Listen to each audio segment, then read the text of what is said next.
Good morning, people. So we're on to the Prime Miss Jean Brodie now.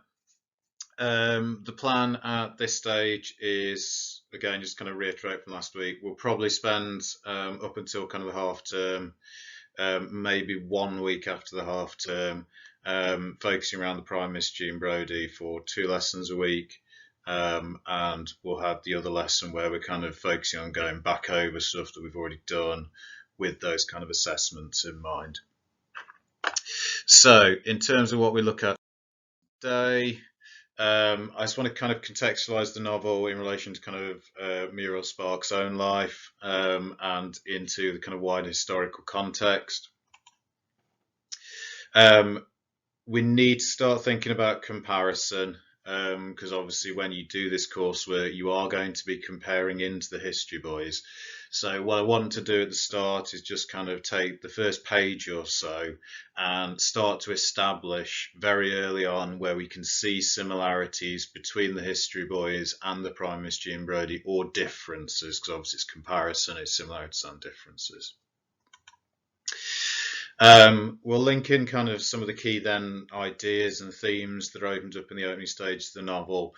But one of the big things we'll do here is use the opening chapter of the novel to establish initial kind of characterization around the kind of key individuals within the text. Now, this is important. You've already read it. We're going to be going back and forth across it. But you just need to make sure you're able to kind of identify which character's which, because she does kind of confuse the chronology within the novel. She shifts backwards and forwards in a kind of more modernist type way as she approaches it. Okay, so this is Muriel Spark. And what I want you to do to start with, I just want you to spend kind of there's not a massive amount of detail about her out there.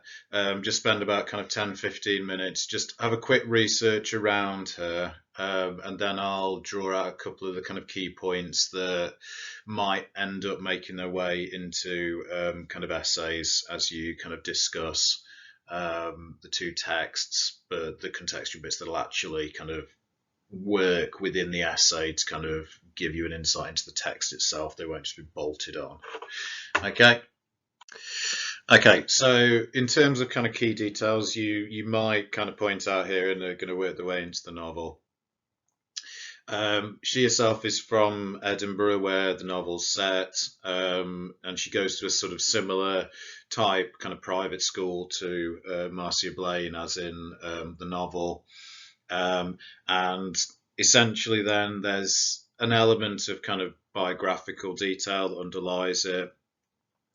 She also notes she has a kind of a teacher along the same lines as Brodie herself, that she kind of bases Brodie off. There are other kind of elements that become important within it. In her later life, Brodie, she has kind of a bad marriage, essentially. She leaves her husband and child, and in later life she lives together with her friend, and I can't check the name, can't remember off the top of my head. Penelope Jardine. And this is kind of never confirmed, never kind of outwardly kind of said, but there have been kind of various studies that sort of suggest that this is more than simply a friendship, that there's a romantic attachment between the two of them as well. So in the novel, you do get a kind of arguably a hidden kind of underlying kind of lesbianism explored through it, but it is never made overt, and arguably this kind of maybe links into her own life, and it gives you a kind of point of comparison into Bennett. Obviously Bennett is, rather than kind of any hidden element to it, Bennett is openly gay, and you get the kind of more open discussion in the history boys that you can contrast into the Prime Miss Jean Brodie.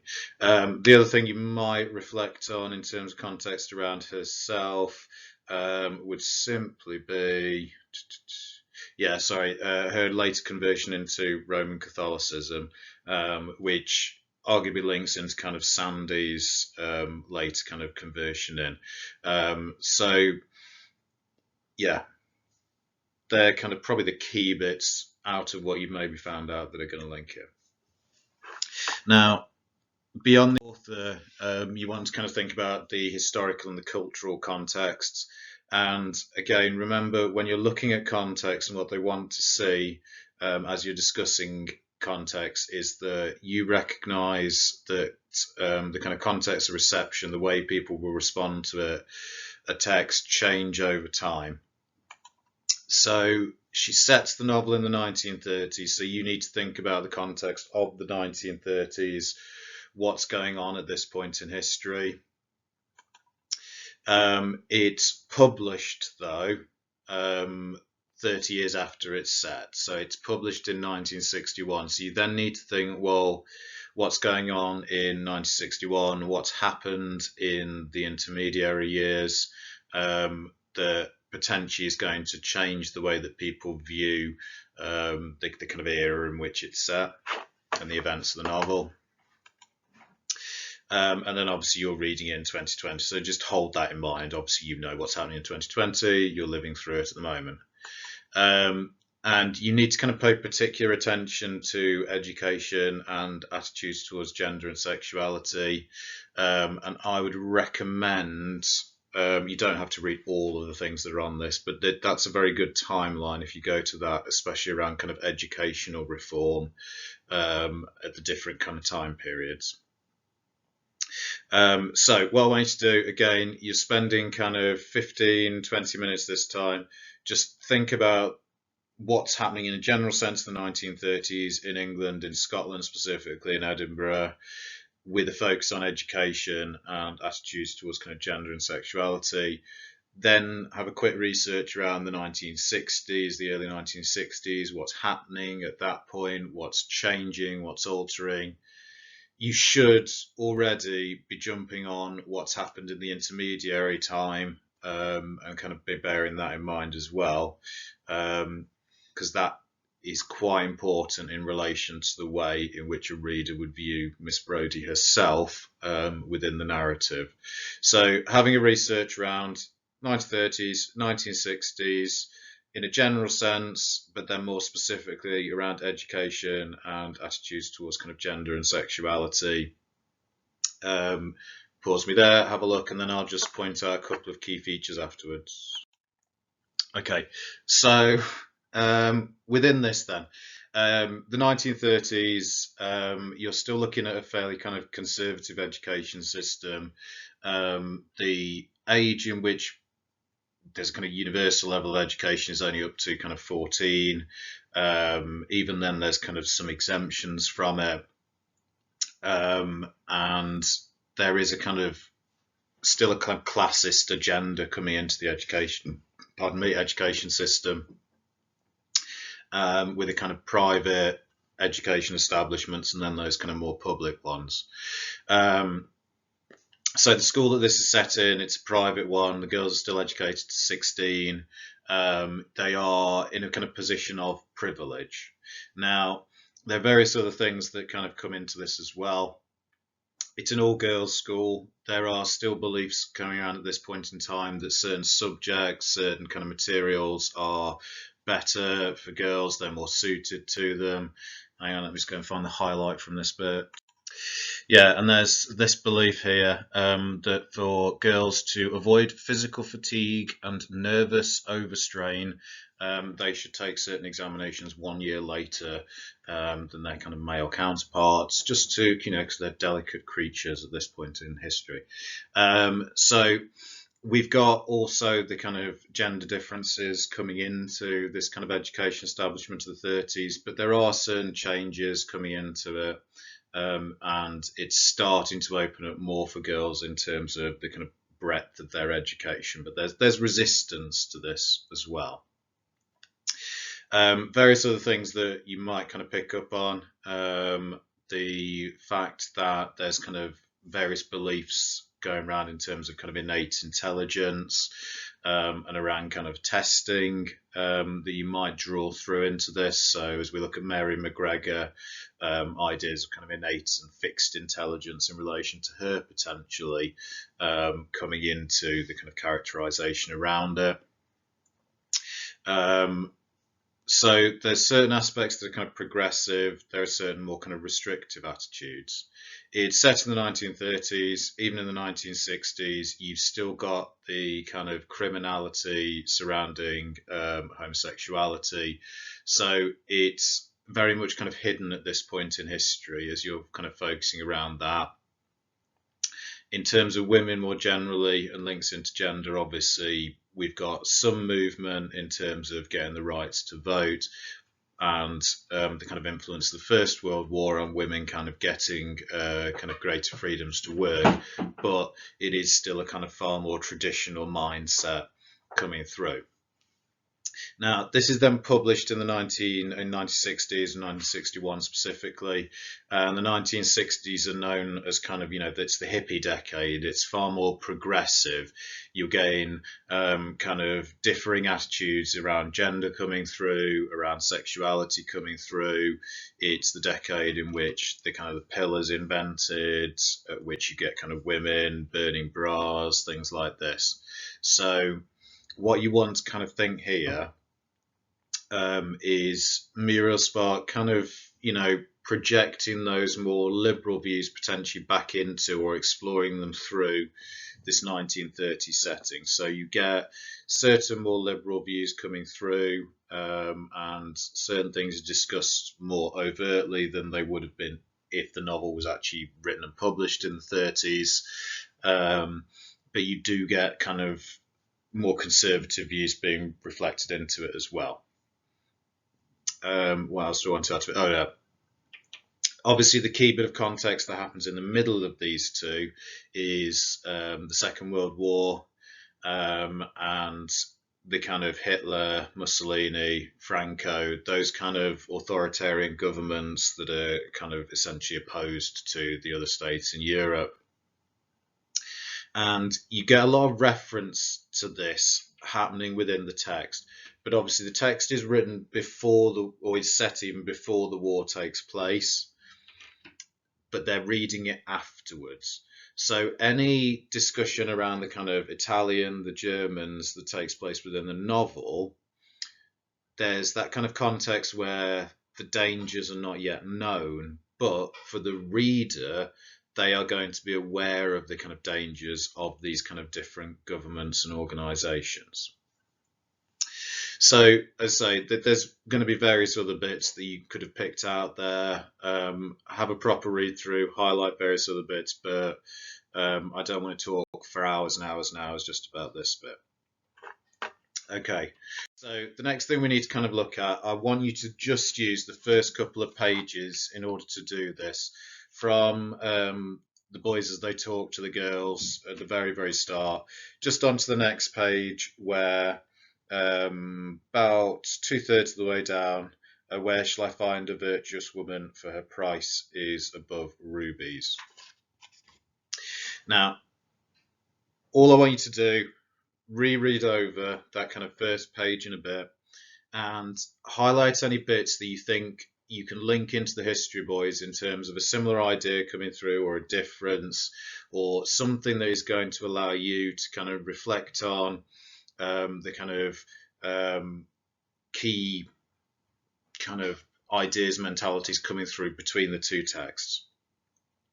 As I say, I think this is important to do as our first look at the text, just because, remember, when you do this coursework, it's going to be comparative. So we need to kind of be starting to think about this. This needs to be something that's embedded in the way in which you approach our second text all the way through.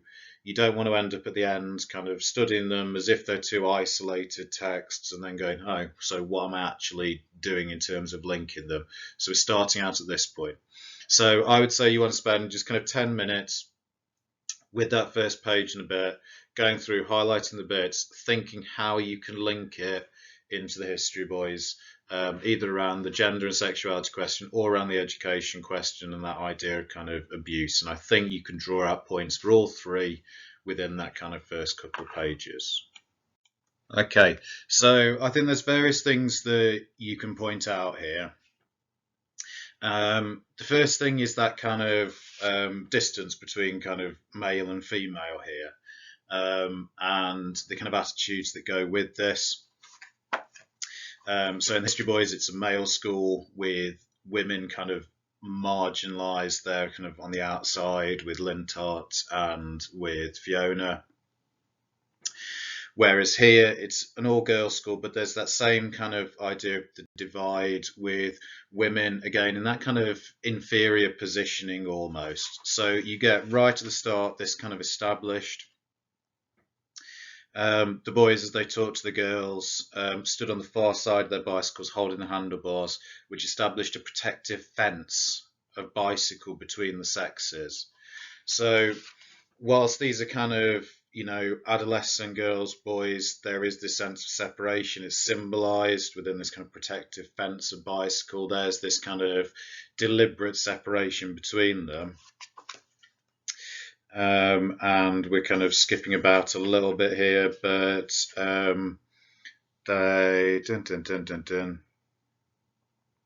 yeah, if you look towards the end of our section, simply the kind of Bible quote that goes with the school itself, where shall I find a virtuous woman, for her price is above rubies. So again, we focus in on women as kind of sexual objects, but here it's kind of, rather than like the open sexuality of Fiona and things and the slightly more liberal views of Bennett, we get that idea that repression of sexuality is going to be an important kind of feature here, that we're focusing on kind of the girls maintaining their virtue, or at least initially. And it's important that this is kind of linked into the biblical as well. It's religion that's kind of pushing this kind of sexual attitude to it. So it's upon electum, which also held an open Bible, which was a text with the text underlined in red ink. So we've got, first thing, a similarity around gender, that kind of idea of women as marginalised, as a focus on them as sexual objects, but here the kind of idea of them as remaining pure becoming important. This is something that she will subvert as it goes through, but here it kind of looks at that initial importance of this, and the separation between the two genders. Now, the other bits to point out, we get very early on the kind of conflict between the authority figures within the educational establishment. You get the reference to the headmistress. That was what they've been called even before the headmistress had given them the name in scorn. So if you're scornful towards something, it associates with kind of a contempt. And here we've got the suggestion of the headmistress as holding a kind of contempt against what Brodie has done in terms of this Brodie set that she's created. And it kind of goes on. At that time, they've been immediately recognisable as Miss Brodie's pupils, being vastly informed on a lot of subjects irrelevant to the authorised curriculum, as the headmistress said, and useless to the school as a school. So you've got the headmistress's intentions in terms of education, in terms of the subject matter, and you've got Brodie's. And in many ways, this kind of mirrors it mirrors Hector and the headmaster Felix in the History Boys, and this kind of conflict in terms of these two educational ethoses, because Brodie has educated the girls rather than on kind of the authorised curriculum. She's taught them about Mussolini, the Italian Renaissance painters, and some more dubious things like the advantages of skin cleansing and witch hazel, etc.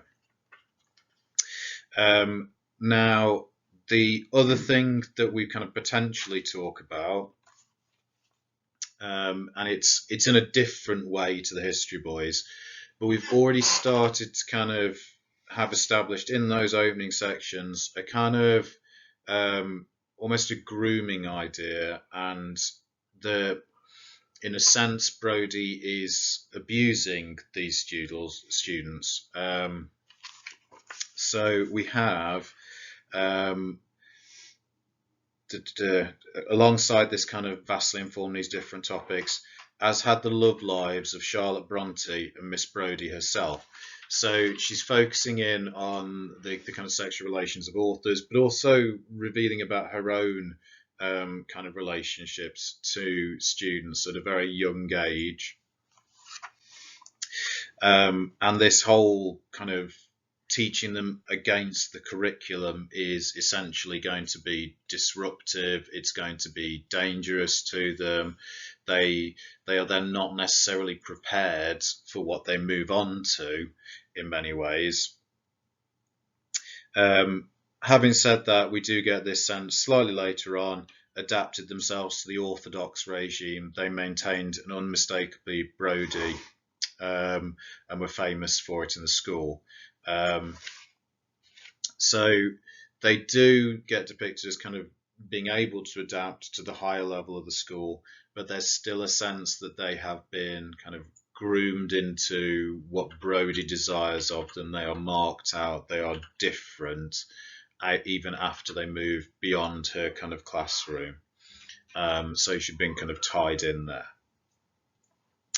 Okay, so again, just to kind of summarize before we move on, you've got the kind of conflict between the different educational kind of ideas and ethos, and that forming a kind of danger, a problem.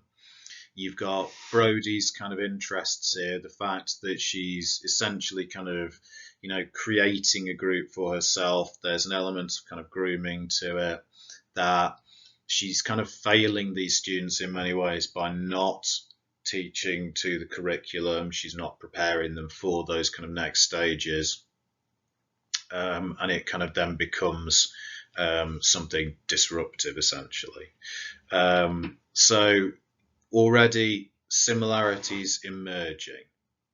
Now the next thing I want you to do, I managed to muck up my recording there slightly, so I've got to redo this bit. I don't think it's recorded anything that we went on this slide. So here we go. Let's try that again. It's the start of the novel. Initial characterization is going to be important. So what I want you to do at this stage, I want you to spend a little while with our kind of central characters, a little bit more focus on Brodie than some of the other characters, and kind of going through and developing around how Muriel Spark creates that initial characterization with each of them. So you've got Miss Brodie herself. So what I want you to do, follow the same process for each of them. Just think about how they come across in an overall sense, how they're kind of characterized to you. With Miss Brodie, try and pick out a few more pieces of evidence than with the other ones, because obviously she's our central character. So with her, I would say kind of 6 to 8 bits of evidence that you then use to prove the point in terms of her characterization. With the other ones, Monica Douglas, it will be far more brief. She's far less important, but just try and find a couple of bits of evidence later to discuss her characterization. Rose Stanley, again, it will be more brief, but look for the kind of patterns that are created around her characterization. Eunice Gardner, again, that will be very brief. Sandy, you can potentially say a little bit more about. Think about how she's developed in those opening chapters, what you can say about her. Jenny Gray, again, back to being very brief, just to kind of brief what's she like as a character, what evidence would you bring in. Mary McGregor, you can say a bit more about. She's brought into it more. So with her, again, a little bit more evidence around it. And Joyce Emily, you're kind of back to being slightly more brief here. Now, for each of these, you want kind of a few pieces of evidence, their overall characterization, but just look for patterns as well, because there are certain patterns that go with these different characters taken collectively. So just as a kind of hint towards this, where the characters are kind of aligned with something non-feminine, does Muriel Spark create them as attractive characters, or does she kind of create them as unappealing characters?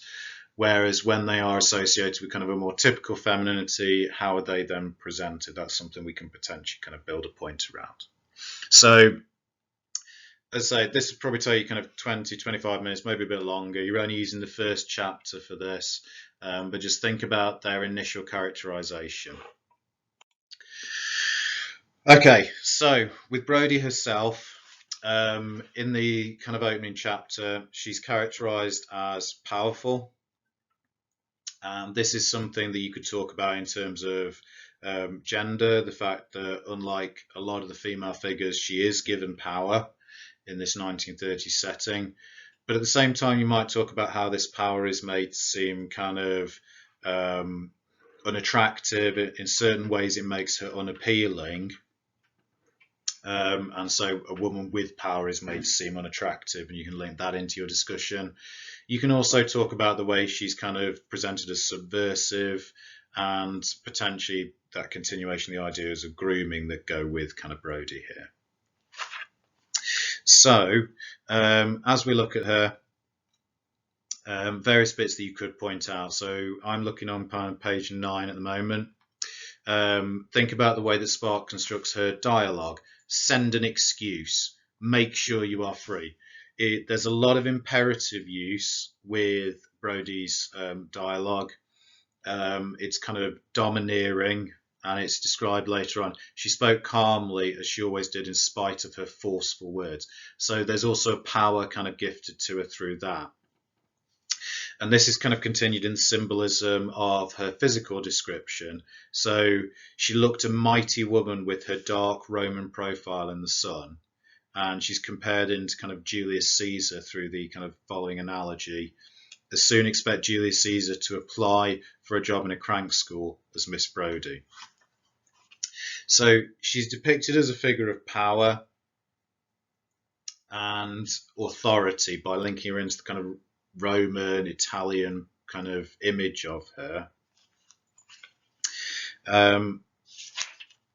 But at the same time, she's kind of marked out as deviant. So as we kind of go further through, she places herself in as in kind of conflict with the headmistress again. So you get the anecdote. You can talk about the use of anecdote within this, and the anecdote of them kind of walking past the headmistress's office while she's not in there. And you get the reference to this kind of poster of Stanley Baldwin, and Brodie kind of challenging this. But safety does not come first. Goodness, truth, and beauty come first. Follow me. So we've got these kind of strong declaratives. We've got another imperative going with it, this kind of authority and this belief in her kind of own perspective. And she's essentially here being presented as in conflict with the more Labour and left-leaning ideologies that Miss Mackie kind of potentially pushes. Stanley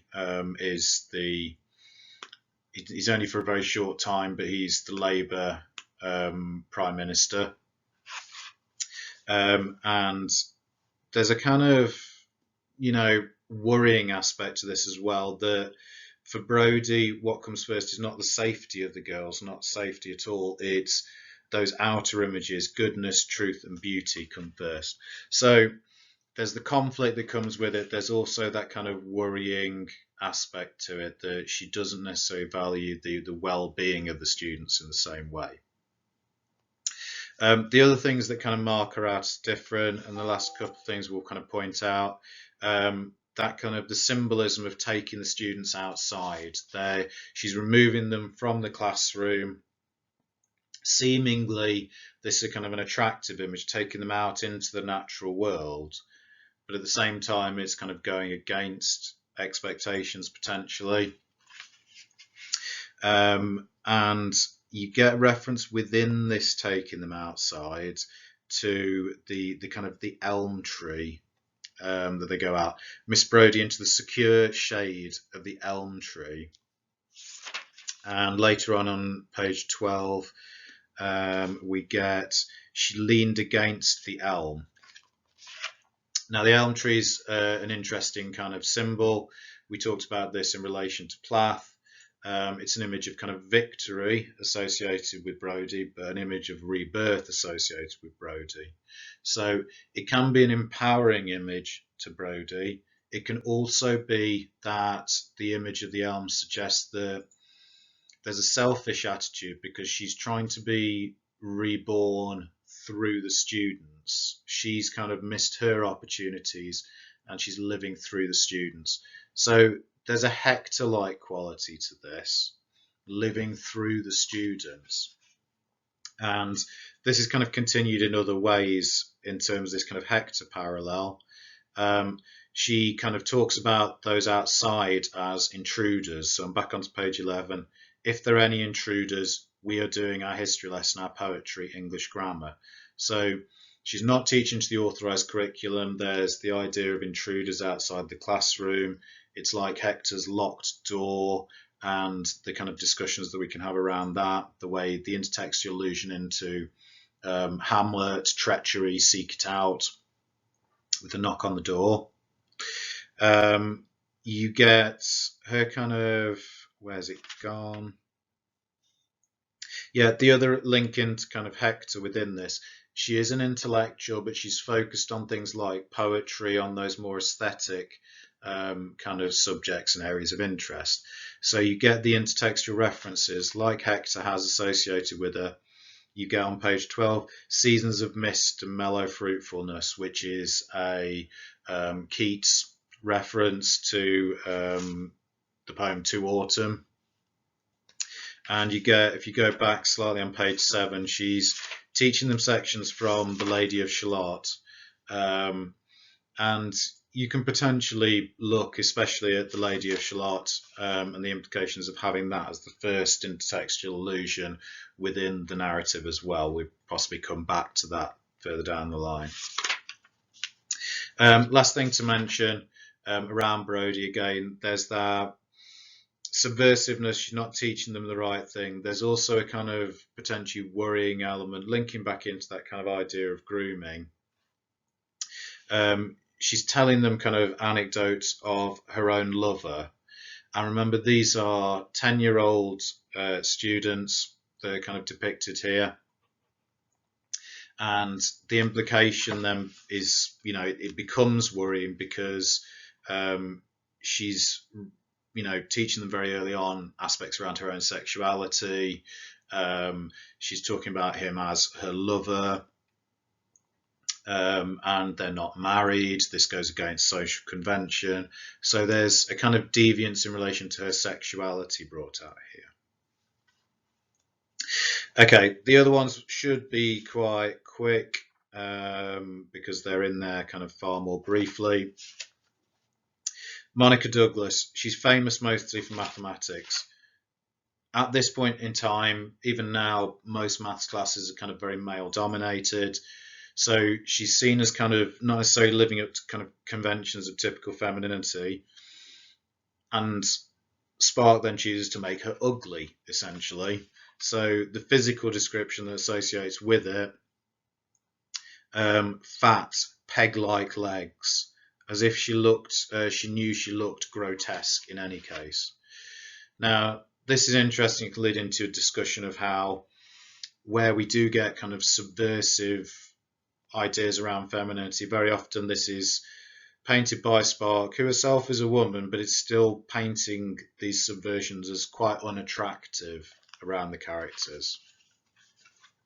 And this kind of contrasts to the more attractive characters. So we'll pick a couple kind of together here, I think, actually. You get sort of Rose Stanley, who repeatedly is described as being famous for sex or as sex appeal. You get Eunice, who is famous for her sprightly gymnastics and glamorous swimming, conventionally feminine, given that kind of glamour. Jenny Gray, who wants to be an actress, and again, she was the prettiest and most graceful girl of the set. Those who are more academic and kind of different and made more unattractive. So Sandy, she was merely notorious for a small, almost non-existent eyes, but she was famous for her vowel sounds. So she is depicted as far less an attractive figure here, and the kind of sorry, it's potentially around her deeper levels of insight as we go further through. The other thing to say about Sandy here, she is more important as it kind of goes through. This is something that will develop elsewhere, but the omniscient narrative voice, which is something I want to hear you talking about, it enters into Sandy's mind. It doesn't really go into the minds of the girls all the time, and it tends to focus on some of them more specifically than others. And if you look on page 11, something that you could develop around, some days it seemed to Sandy that Miss Brodie's chest was flat, no bulges at all, but straight as her back. On other days her chest was breast shape and large, very noticeable, something for Sandy to sit and peer at through her tiny eyes. Now, this is interesting. It's our first hint, kind of maybe a more homosexual undertone to Sandy. The focus on Brodie's chest and the breasts, but it's revealed in a kind of hidden, more subversive way. It's through the omniscient narrative voice. It's never something that's addressed openly and directly. The other two characters to kind of think around their initial characterization, Mary McGregor, who you might well link in to Rudge in the History Boys. She is labelled, she is kind of labelled as thick from a very young age. Remember, this class of 10-year-olds again. And through this kind of labelling, she's kind of made a victim. She's simply a kind of scapegoat. It's done in a kind of brutal way. She, again, is another physically unattractive character and figure here. So where's Mary McGregor gone? Along came, so it's on page 8, Mary McGregor, whose fame rests on her being a silent lump, a nobody whom everyone could blame. So the metaphor here that kind of is used to describe her is unappealing. She's simply a lump. She's a mass there that's, has got no intrinsic worth to it. And she's kind of brought in later on. She becomes a kind of a victim again, unable to kind of answer questions. A mouth like a snowman, who's later famous for being stupid and to blame, and who at the age of 23 lost her life in a hotel fire. So there's a kind of tragic aspect associated with her. You get a kind of flash forward here, or what we refer to as a kind of proleptic reference, and she is labelled as stupid, and she's going to die a stupid death later on as well. She is very much kind of marginalised here. And then you get Joyce Emily, who we simply have kind of characterised as a deviant figure here. They're delinquent, an outsider. She wore her green uniform, the others wore deep violet. So she is marked out as kind of as different. She's there and present, but she's an outsider to the set. But she is going to be kind of important in a kind of brief way later on in terms of showing the dangers around Brodie herself. Okay. Right, couple of last bits just to finish us off. I just want to look at a couple of phrases that are kind of repeated through the narrative. Okay, so there are certain things that crop up again and again in different chapters. So the first of these is kind of Brodie's assertion, I'm putting old heads on young shoulders. Now, again, you can kind of debate around this in your various questions. On one hand, this is a seemingly kind of uplifting image. It suggests that she's gifting insight to the girls through the metaphor that she uses here. At the same time, there's hints at kind of the inappropriateness to this. It's the idea that potentially she's giving them information sooner than they can kind of cope with it, putting old heads on young shoulders, and they're not ready for this. And especially around the kind of aspects of sex that she introduces with them. The other one that we bring in, she's going to repeatedly kind of say, my pupils are the creme de la creme, or I'm going to make them the creme de la creme, or you could be the creme de la creme. And you can talk about this as, again, it's seemingly making them the best, the cream of the cream, the kind of the top. But there's also something kind of sweet and sickly to this. It kind of keeps them in a kind of feminized image. It's also something notably vague. What does it actually mean to be the creme de la creme? Does it mean that she's going to give them what they need in a kind of more conventional sense to survive in the outside world?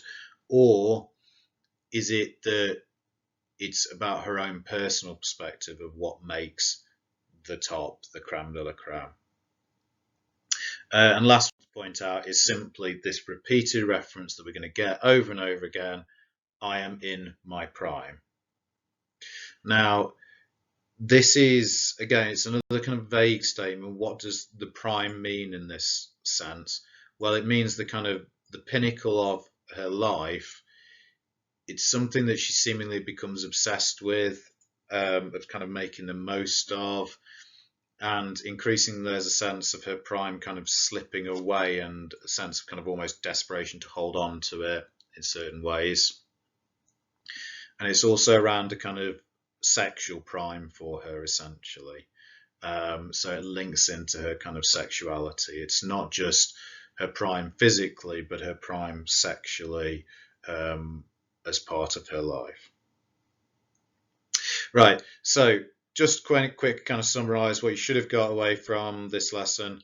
You should have learned generally about the context, have considered the context as something that shifts and changes, that you've got these different publication dates, and that's important, or the different publication date is different to when it's set. It changes perspective. And you should have learned some things about the kind of changing educational establishment and just being aware of changing views of sexuality. You should have started to think about links into the History Boys in terms of those conflicts, in terms of the way that gender's depicted, in terms of the kind of abuse angles coming into it. And you should have a good view of the kind of initial characterization around Brodie herself, and around various of the kind of Brodie set and those associated with them in the opening stages of this novel. And this is something that we can then use to build on and kind of develop around various topic areas as we go through, and use the novel as a whole from this point onwards. Okay. Right. Bye bye for now, people.